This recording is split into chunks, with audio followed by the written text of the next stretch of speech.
Hey guys, it's Josh, and I'm going to play with a volume knob and a guitar together. So this is going to be my stab at Over the Rainbow, or Somewhere Over the Rainbow, kind of, not necessarily in the style of, but sort of inspired by Jeff Beck. That wasn't a direct inspiration, I wasn't thinking about him, but I've listened to him enough that he's just kind of in there, and in my approach sometimes to playing guitar, especially if I'm got a volume knob and a whammy bar, you know, you're going to think about that stuff. So here we go.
So that could be a lot more developed. I've made a decision not to let things being not finished or not perfect keep me from sharing them, because I just find I'm not somebody who ever really gets there. And I'm letting go of that judgment on myself. It's a process, but I'm just not somebody who takes the time to get everything like exactly where that vision's going to be. You know what? I think one of the big problems with our culture and online culture today, as it affects real life, is that there's too many people doing too much amazing stuff. It sounds silly to say, right? Like, how could that be a problem? But you go on Instagram and hear somebody's doing like the most amazing guitar thing, or they're like, some woman's doing this most amazing like gymnastics act, or like somebody's got this like this butt that's like their whole career, right? Because they spend like 40 hours a week on their butt, and it's like, oh, look at their amazing butt. I wish my butt was like that. You know, it's just, it's, right? It's crazy talk, you know, it's just, so we need more people striving at achievable things, you know. So is that a cop-out? I've asked myself that question a lot. Like, could I be like more amazing at guitar? Like, sure I could, you know, if I spent like tons and tons of time, but I'm also somebody who wants to have a real life.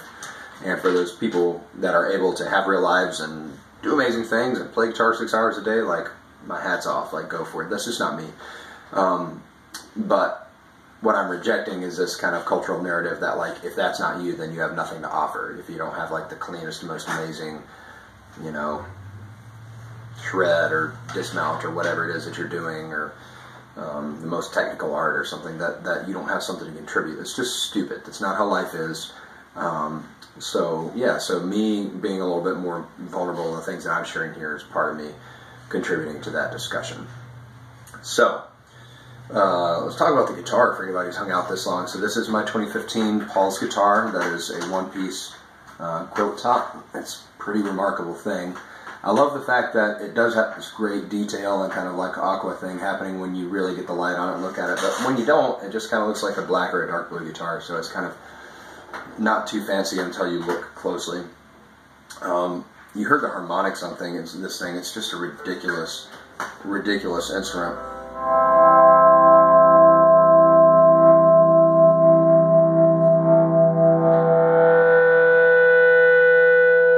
Really likes that B.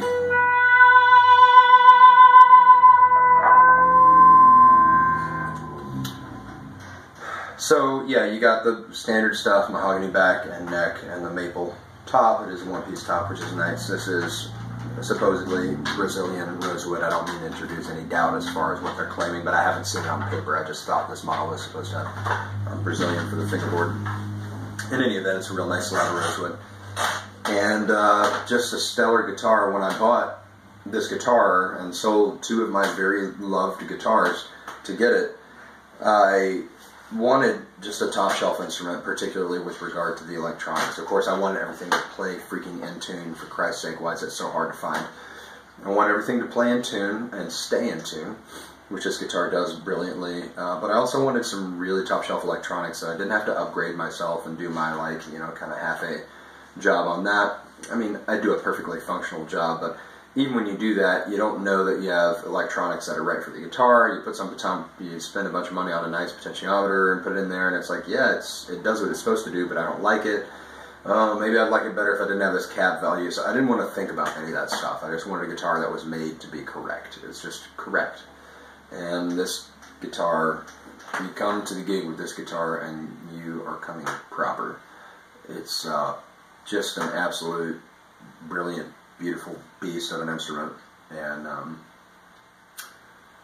mean, there's no such thing as perfect, but if there were, this thing would be pretty darn close. Just a great, great instrument. So I strongly recommend checking out some of these higher end core model Paul Reed Smith guitars, as well as all their levels are amazing for the level they're at, you know, and down to the SE, and then the American made stuff that's not part of the core model too. Whatever that series is called, I can't remember. So here's to making the art that you make in the way that you make it, and let's all give ourselves a little permission to see what you would do if you weren't so concerned about being perfect, because there's probably a lot of really cool art that you could be making, that I could be making and putting out there, if I didn't feel like everything had to match this really weird, sterilized, like kind of like hospital level, clinical level of perfection that's frankly pretty boring. I find few things more boring than like overly smooth, perfect guitar playing. Sometimes it can be exciting. John Petrucci he's one of my heroes, and he can be really exciting, but even when he's really clean, it's not overly smooth, it's aggressive, you know, it has an edge. So let's embrace our edges. How about that? Instead of thinking about some edges to smooth off, let's embrace our edges and be about that edge, whatever that edge is for you. So thanks for watching. I'm Josh again. Please subscribe. You can find me on Facebook, Joshua Shelton. Email me at joshuasheltonguitar@gmail.com. You can get a hold of me any kind of way to talk about what you want to see. You can send your hate mail there. You know, if this is just like, I can't believe you're still talking, I really enjoy those. If you've got any more of those, I can't believe you're still talking kind of comments, please, you know, put that right down there for everybody to see what a smart and an insightful person you are. Really enjoy those. So, do that. Subscribe, all that good stuff, and let me know what you want to see, because I'll probably do it. All right, y'all.